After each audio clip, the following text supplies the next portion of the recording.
Lynne, and my first poem is about Frida Kahlo. And for those of you who don't know her story, she was a Mexican artist who eventually married Diego Rivera, the great muralist. And one day, as a young girl of 15 or 16, with her equally young boyfriend, they jumped on a tram to go for a short journey. And the tram, unfortunately, had a massive crash. And as part of her injuries in the accident, one of the handles of the tram entered her body and went through her rib cage and came out of her vagina, and she was impaled. And a lot of her art, as you'll see from this image, reflects the terrible injuries that she sustained. And this is a poem about Frida. The tram shuddered and bucked as it impaled and fucked her tender, soft body. Contorted steel thrust deep in red and rust, penetrating her vulvan cleft. Glittering gold from the gilder, hurrying, late for work, showered the girl and driver who thought he'd killed her. Not dead, but bird broke. Pain filled her unstitched cage and punched in the paint, making each image a bomb set to burst.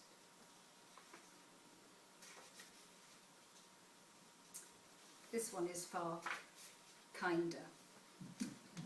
And it's really looking at an older lady in her garden who is enjoying a deck chair.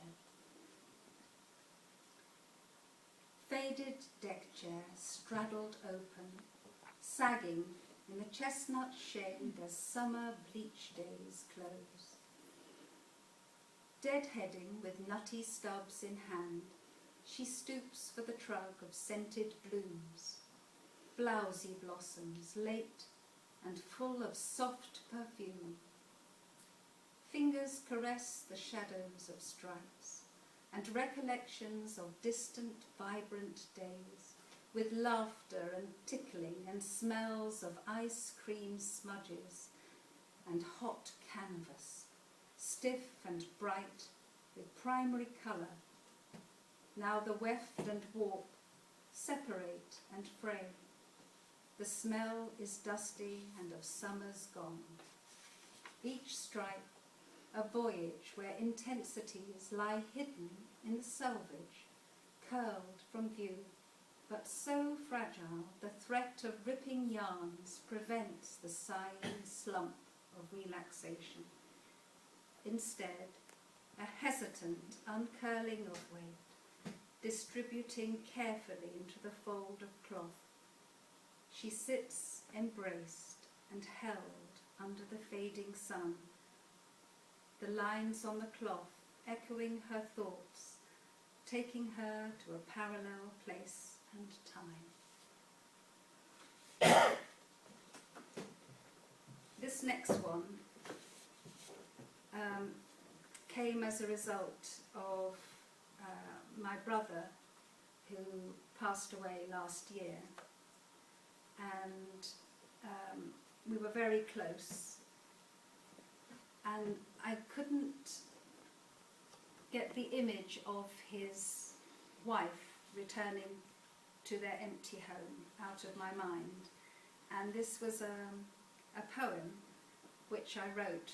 I think poetry can be a very healing thing, and this was part of my internalization, if you like, of the event.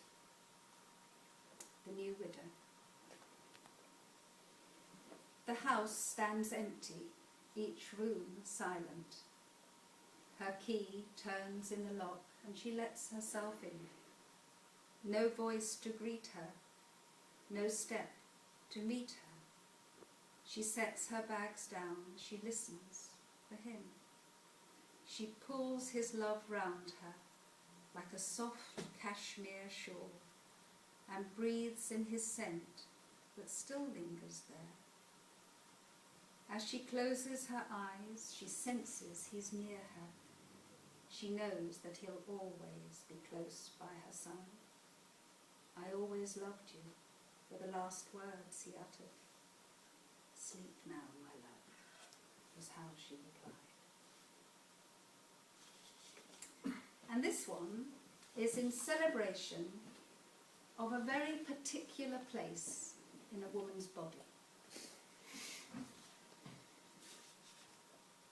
Hip bones rise above tight, taut curve of belly. No sag of years to shame the easy curl of youth. That delicious indentation just on the knicker line, where the skin's as soft as tasseled silk. The dip that lies between belly and hip. A sweet, secret place that calls to be kissed, to be smoothed by fingertips and anointed as the perfect saucer from which to sip. And this is the last poem of the evening, I think. And it's in celebration of all of the meals that we prepare and present to our friends and family. And my family and my home tend to be rather chaotic and impromptu, and this is in recognition of that. Welcome, enter in, sit down, so glad you all could come. Have an olive, a glass of wine, pass the plates along. All day I've picked, washed and chopped as the puppy played round my feet. The onions, grown with love and care, sizzle, watch the heat. Green beans sliced and gently steamed, salt-flaked potatoes roast with thyme, black poppy seeds crack and dance on cheesy leeks baked golden. Self-seeding fennel grows like weeds. Their fragrance fills the air. Bake them sliced with milk and butter, oh, but my, they're fair. Cucumber cooled in yogurt and garlic. Beetroot slid hot from their skins, revealed as scarlet slashes in the brown earth, gleaming as though full of sin.